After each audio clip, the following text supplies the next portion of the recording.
Welcome back to another episode of Pistons Talk Podcast Postgame Show. Man, what a game, in-season tournament game. Last game of the week. Pistons end the week still undefeated, 3-0.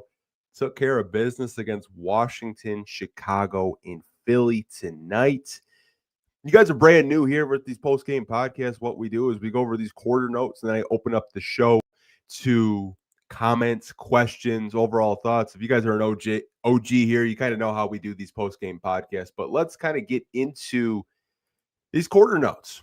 So first and foremost, players that didn't play, still no Cade, no Duran. They were both questionable, and they decided to sit them out, get 2 days rest because you don't play again until Monday.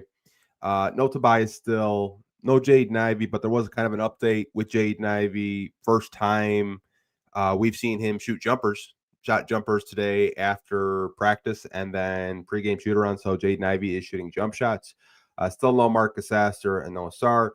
Isaiah Stewart came back after missing 3 games with the left ankle sprain, and he was crucial in this one, if you do ask me. First and foremost, you guys, the energy that this Pistons team is playing with right now. So you had a starting lineup that consisted of Jenkins, who had another great game, Duncan Robinson, Ron Holland, Javonte Green, and Paul Reed. Basically your bench unit against Philly's starting unit. The only starters they're really missing are Paul George. He hasn't played yet this year, and Joel Embiid's still dealing with like knee soreness. But they still have Tyrese Maxey out there. Just the energy that they were able to bring was so crucial. Stu brought energy off the bench, 5 points and 5 rebounds. Duncan Robinson was really crucial in this one. He had 5 points in the first quarter, and there was a lot of balanced scoring. Obviously, when you have a lot of guys that are more role players, you tend to, facilitate the ball, and the Pistons did that tonight, and they had a first quarter lead against the Philadelphia 76ers. 1-point lead, but still, you won another quarter, which is a good trend, something that this team hasn't really done a whole lot. But 28-27 was the score after one. Getting into the second, Philly came out aggressive. They were hitting their threes early, and the Pistons kind of kept it within range. They kept it around 4 to 5 points. This game was never really totally out of reach until the third a little bit, where I was getting a little nervous because Philly was up 11 at one point. But, Tyrese Maxey and Donis were talking all night. They were jawing all night, if you guys saw this. And something about Donis is, like, he talks shit to everybody. It's just not a Tyrese Maxey thing. Like, I remember going to some G League games. Like, he was talking shit in G League games. He was yapping during the Pistons open practice. Like, that's just his energy. And that's what you can expect out of Adonis Jenkins on your basketball team. But Pistons do go on a 7-0 run from the 7-minute mark to the 5-minute mark, and they tied the game at 45 in the second quarter.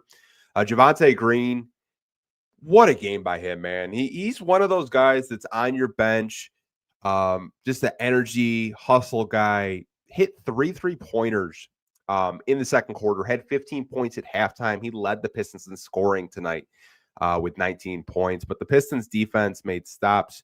And Karras was making plays in the second quarter as well. And the Pistons had a 63-54 lead going into halftime. You put 63 points on the Philadelphia 76ers. And I think the one thing I want to say about Caris LeVert is I think a lot of people were very concerned very early on in the season, but we weren't really told that he was on a minute restriction, and we didn't really know the severity of the knee soreness that he was dealing with. But these past couple of games, he looks great. He's scoring at all 3 levels. Man, that 3-pointer he hit in the fourth, oh my goodness, that thing was so deep. I can't believe he made that, but kind of rambling a little bit, coming out of halftime, Philly really decided, like, we're going to really play defense. We're going to trap. They went on a 14-0 run. Pistons were having a lot of trouble setting stuff up initially in the half court. And the Pistons did end the third strong. They did come back to get within 2. And it was just defense. It was hustle plays. Also, Donis Jenkins hit that buzzer beater from half court. And I really felt once he hit that buzzer beater, all the momentum that Philly tried to gain early in the third quarter, the Pistons just kind of turned the energy back up. It seems like every time that Philly tried to kind of just, like, punch them or get them away, The Pistons is scrapped. They got it within 7. They got it within 5. They got it within 3. They hit that buzzer beater to get it within 2. But it was a 90-88, very slim lead for Philly. Going into the fourth, just the energy, man. Just the stops, the rotations, the rebounding, the playmaking. Just great defense all around. Your vets stepped up tonight, hitting crucial shots when need be. And you win your 9th straight game. You haven't won 9 straight games since 2008.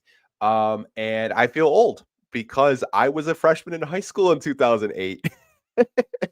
And I'm 33. I'll be 34 in March. So it has been a minute since the Detroit Pistons have won 9 straight games. They win this one 114-105 against the Detroit Pistons. The Pistons beat, I kind of tongue twisted that. The Pistons beat the Philadelphia 76ers 114-105. But who cares if I fucked it up? Who cares? I want to open up the show to just comments and questions because this was just such a fun game. This was just such a gritty. I thought there was going to be a fight just because of all of the trash talk that was going on. I do kind of want to open up the show to comments and questions. I do see you guys leaving some comments and questions right now, and I absolutely love that. So let's get into the Q&A. So Michigan made. Is Jenkins going to be in the rotation? Man is balling out. No way JB ignores that.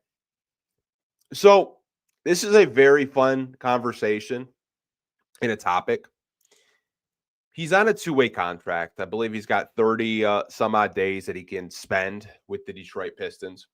I do think there's a conversation to have him in the rotation, right? Now, when Cade was healthy, JB has been playing Cade very high minutes. But I think you look at these past 3 games, I think he's averaging close to 20 points a game, shooting 50% from 3, facilitating at a very high level. There is a conversation of him being your backup point guard. Obviously you played against the Wizards, you played against the Bulls, you played against Philly. Like, you can say what you want against Washington, but Washington has some pretty good guard play in CJ McCollum and Bub Carrington and guys like that. Chicago has Trey Jones, who's one of the better defenders in the NBA, averages 2 steals a game. He was doing that against Trey Jones. And then he did it again tonight against Tyrese Maxey. He went toe-to-toe with Tyrese Maxey tonight. I think he should be in the rotation. I think the conversation that I see Pistons fans having right now is actually the Marcus Sasser conversation, right? Because Sasser is still out. He had a setback with his hip. He'll be reevaluated in about 4 weeks, so I don't really know when we'll see Sasser. We might not see Sasser until 2026, you guys. And then it gets to the conversation. The point is you want to keep Donis on this roster. Do you waive Isaac Jones? Do you make a trade to make room for Donis Jenkins on a standard contract? I think those are the conversations that we'll definitely be having leading up to his 2-way contract getting closer to expiring. I think there's a lot of options that the Pistons, could have, but I do think he should be in the rotation. I mean, you can't ignore what he's been doing this week. Pistons fan 11, we are the best story in the NBA the last 2 years for sure. And I think you honestly see that with just the national pundits. Like, I have gotten so many Instagram collaborations from I had one today with the Road Tripping podcast, which was with Hendrick Perkins, Richard Jefferson, Allie Clifton, and others. I've had multiple big outlets want to collab to reach more Pistons fans. And I think the Pistons are red hot right now. They're the hottest story in the Eastern Conference. They're up there with OKC. I mention OKC every podcast, but and this is a Pistons podcast, but they're up there in terms of just when you talk about depth, your bench unit, back-to-back games, won you basketball games. You beat Chicago. You beat Philly. Well, Philly's a good team. Obviously, they're not healthy right now. They're still a playoff team. Your bench unit is beating, Philly starters right now. Like, that's honestly crazy to think about. It's just a situation right now where we haven't really had the spotlight in quite some time, and it's great to have the spotlight. Like, I love that, the Pistons are able to get the spotlight. I love the social media team being petty. The social team over there does a really good job. They put Bleacher Report in a body bag this week. I don't know if you guys saw that, because they did a redraft of not selecting Cade number 1, but that's a whole nother conversation for a whole nother day. I did ramble there for a little bit, but yeah, they are the best story in the NBA 2 years in a row for sure, because I don't think anyone saw the Pistons coming out as the number 1 seed, 11-2, going on a 9-game winning streak after the game against Cleveland on Peacock, because that was a really bad game. But they have decided that's not going to be them. They're going to play tough nose basketball on both ends of the court. And I think you have to credit JB Bickerstaff as well for just getting those guys ready, not settling for less, holding them accountable. Like, you got to give just a round of applause for JB Bickerstaff and the job he's done in 2 short years as well. Extra sauce, man, the depth is getting impressive. Their confidence is going sky high. Test of the way. Just kind of rephrasing it, because I think Extra Sauce was very excited when he typed this. Kind of talking about the Pistons depth. This is impressive. It is. How many times, and I know I don't like to mention this former coach's name, but how many times when the Pistons did have a lead under Monty Williams, and we had just the bench mob, the bench unit, and we would lose a lead. Our bench unit is out there with 6 rotation guys injured, being competitive, getting first quarter leads, closing out games, and back-to-back victories against the Bulls and the Sixers. Like, that's very impressive. This is a very deep team. They talked about it, even before the season started. JB said, I think this is the deepest team that I've been a part of in quite some time. Everyone can play. It's really hard to get everyone minutes. And you're starting to see that on a night-to-night basis. And a comment from Ari talking about Ron. So Ron needs to put everything together. He's way too talented, just needs to finish better at the rim and draw fouls. So this is what I've seen from Ron Holland lately. And I think a lot of people have been looking at Ron, and obviously he hasn't been having the games that I think some fans are holding him to that expectation. I think a lot of teams have been studying Ron, like looking at the tape, and they're taking his space away because they know he likes to run in transition. And it's a learning adjustment for Ron right now. He's had some games where, he's looked great this season, but the past couple of games he has struggled. And I think it's just an experience for him that he has to go through. They call it the sophomore slump, where he's kind of not getting to his spots, turnovers, just trying to get something going, because he's had a lot of opportunities this week where the ball's just not bouncing his way. He's missing shots. But hey, man, get it out of the way in November. So, come April, when you are in the playoffs, you have that confidence. I don't really expect him to be down for too much longer. It's just something that he's going through, and a lot of teams have more tape on him, so they know where he likes to go. It's just another step in development for him to continuing to get better. But I do agree with you. Ron is too talented to, be going through this, but it's just a sophomore slump. A lot of second-year players have that. Dante says, LeVert, Robinson, and Green are looking like home run pickups this offseason. Donis is exactly the piece we thought we would have to trade for. And I think it goes to show you Trajan has a very good eye for talent. Karis LeVert, obviously, I think a lot of us were shell-shocked with free agency this summer. And that's to be expected. Like, we thought we were going to run it back. We thought we're going to sign Malik Beasley. We were going to possibly bring back Dennis Schroeder, but plans changed, obviously. Dennis Schroeder got the full mid-level from the Sacramento Kings, and then the off the court stuff with Malik Beasley, I don't think anyone saw coming like whatsoever. And we had to pivot very quickly because we had to spend the money. If the Pistons didn't act, I think Karis LeVert would have got picked up by another team. And the fact that you have a front office that had a backup plan kind of tells you, like, we haven't had that in quite some time where, if plan A doesn't go their way, they'll go to plan B. And Karis LeVert these past couple of games has looked great. He's looked like the Karis LeVert that you saw in Cleveland. He looked like the Karis LeVert that you saw in Atlanta a little bit, where, you let him just go and get a bucket. You let him shoot threes, facilitate. Looks great. Duncan Robinson has definitely stepped up too. I think it kind of took both of them a little bit of an adjustment period to get used to their new teammates. Like Duncan Robinson's been in Miami his whole career. Obviously, a lot of these coaches run the same plays, but it's just different language. They're called different things. But Duncan has been great. I thought he had a lot of crucial rebounds in the fourth quarter. His three-point shooting, I think, is something that we really need.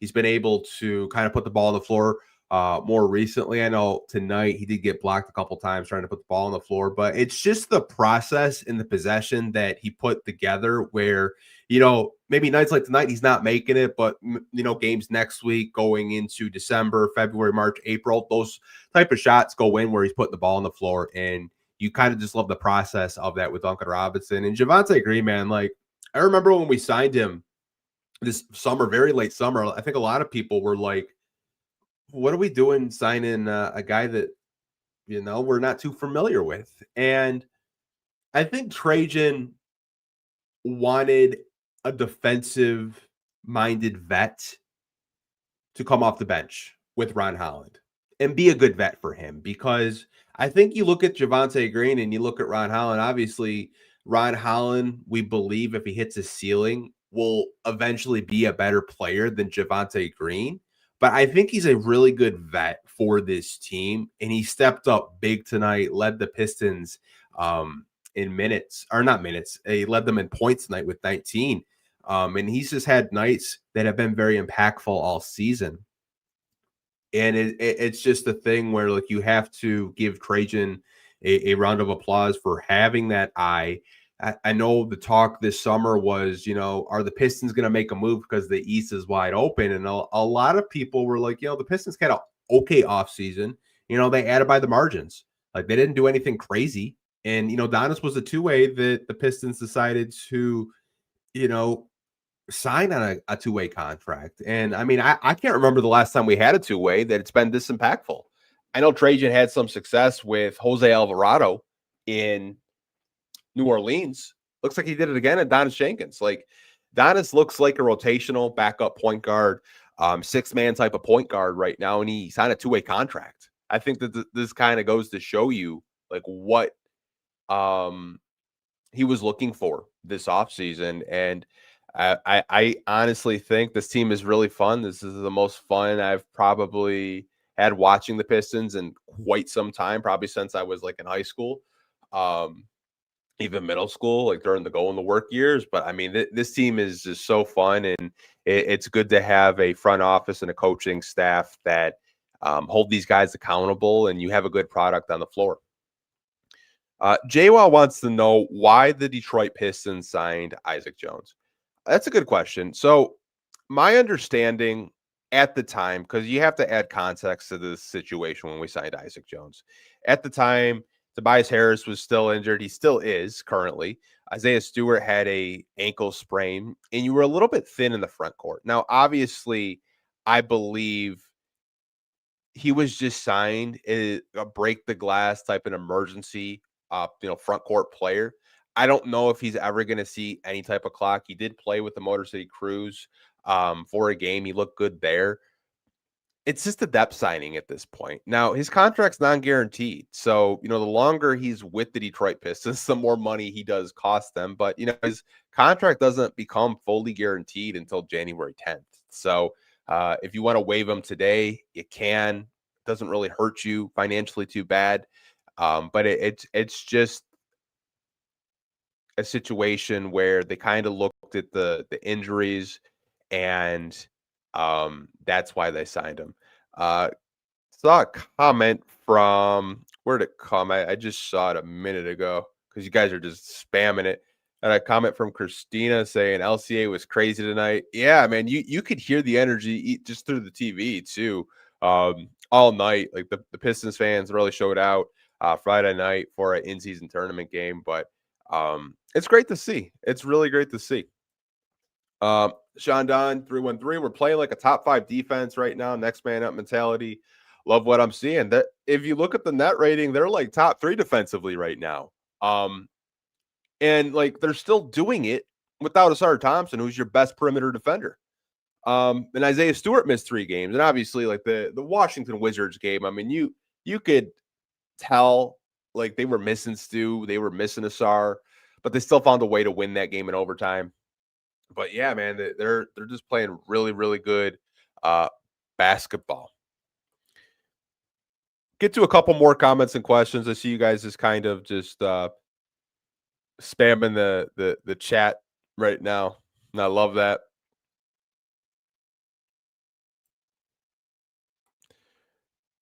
Just scrolling through comments right now. I do apologize if there's a little like dead space right now. I see some people talking about Anthony Davis. I'm not talking about Anthony Davis again. Even though I probably have to talk about it this Sunday, but I've kind of said my piece with the Anthony Davis thing a couple of days ago, but I really don't understand the fascination with Pistons fans and Anthony Davis. It's kind of just like a shiny toy that you get bored with as soon as it gets injured. It really, like, I don't understand it. I don't understand the Anthony Davis fascination with Pistons fans.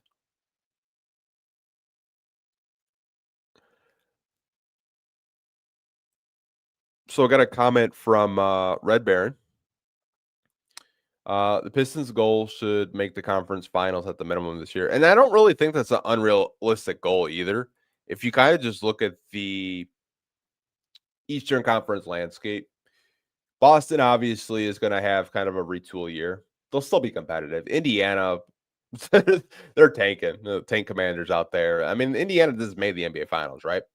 I don't really think that's an unrealistic goal. Obviously, I think the name of the game is to stay healthy, and they're extremely injured right now, right? But get the injuries out in November, and you're good to go. Second half of the season, and you're playing good basketball, right? I don't really think the conference finals is out of reach. I think that like if the Pistons hit their absolute floor, Eastern Conference Finals to me, I think are very realistic to me personally. Because you got a guy in Cade that's a top 5 player in the NBA, in my personal opinion, anyways. You have role players like Isaiah Stewart. Jalen Duren has taken that next step. Asar Thompson is still developing. Still don't even have Jaden Ivey, and we're 11-2. That's a whole nother scoring dynamic that you're missing. That's 17, 18 points right there. There's a lot to be excited about it if you're, the Detroit Pistons. There really is. Jay Hart says that the atmosphere at Little Caesars Arena felt like a notch below the playoff atmosphere, which is neons different from the past regular season's game. Yeah, I mean, like, I haven't been out to a Pistons game this year yet because I love to do these post-game podcasts with you guys, but I might have to sneak away and go to a Pistons game and miss a post-game podcast. But, I mean, it looks electric down there. You can hear it through the TV, just the energy, the way that Pistons fans are just yelling, talking shit to the opposing players. And even though like the broadcasters, they don't even know how to act, honestly. You watch these post-game shows with FanDuel, like Johnny Kane and Grant Law, and they're like, man, I can't believe it. I can't believe they won again. Like, it's good to see, man. Like, Detroit really had their lumps during the rebuild. I mean, we went through a lot of losing, but it's good to have these wins right now. And just take it one game at a time, honestly. You have Indiana on Monday, and I mean, Indiana's not really looking to, win too many basketball games, so you could have 10 straight wins. I mean, I've told you guys multiple times this month, like I saw someone say contract. I didn't mean to say contract. The schedule in November is very light, in my opinion. I think you can give yourself a lot of leeway in the Eastern Conference because you don't really play too many crazy powerhouse teams. And this team is just playing elite basketball. Defensively, I think I've told you guys offensively, I think they can, get a little bit better. I think they have gotten better, but I think there's a whole nother gear for them to kind of be in like, the ballpark of like top 12, top 10 offensively, and also have a top 5 defense. So really exciting times. Douglas has a comment saying, I really appreciate JB allowing our guys to play and gel. Winning without starters will only make our bench deeper and give our starters some confidence. We won't lose the lead when they're out. Yeah, and he's kind of talked about that recently about like this is a good opportunity for these bench players to gain confidence, right? And I think he's right. Like a guy like Paul Reed that doesn't always get to play, a two-way guy like Donis Jenkins that plays a little bit, Javonte Green kind of taking an elevated role this past week. Like you're starting to see the confidence in a player like Javonte Green that's not really known as like a offensive threat, but past couple of games he's kind of had to be like that number two, 1A to Duncan Robinson option out there because you don't have Cade or Sar or Jaden Ivey. So they have to step up in elevated roles that they're not really used to. And with that comes more reps. And with more reps becomes, more confidence, right? So I honestly think that them stepping up during the absence of these injuries will just help them down the line, throughout the season when they do, like you mentioned, when they do have leads. So it's a thing where it's great. I saw someone say the dog pound Pistons, and I kind of like it. They keep calling themselves the dogs. Yeah, dog pound Pistons, honestly, like someone's probably gonna put that on a t-shirt and make a crap load of money on it if it's not the Detroit Pistons. I don't think they can because of marketing, because I'm pretty sure the Cleveland Browns call themselves the dog pound as well.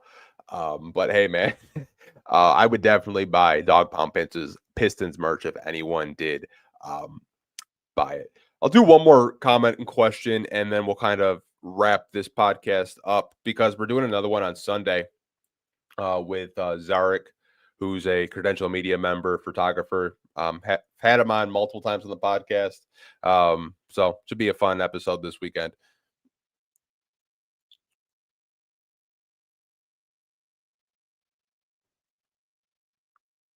So I saw a comment that I wanted to say or put on the screen, but it looks like they deleted it. So don't even know who commented it. I just saw it and I liked it. But we're gonna wrap this podcast up, you guys. Appreciate you guys for coming on in. Got over 130 of you guys on here right now. But we'll see you guys on Sunday. If you can on the way out, hit the like button. Helps out the channel quite a bit. And if you're not subscribed and you're a Detroit Piston fan and you want Detroit Pistons content, you want Detroit Pistons podcast multiple times a week, this is the place for it. It really is. But appreciate all you guys watching tonight. Take care. Have a great weekend. And as always, go Pistons. Peace.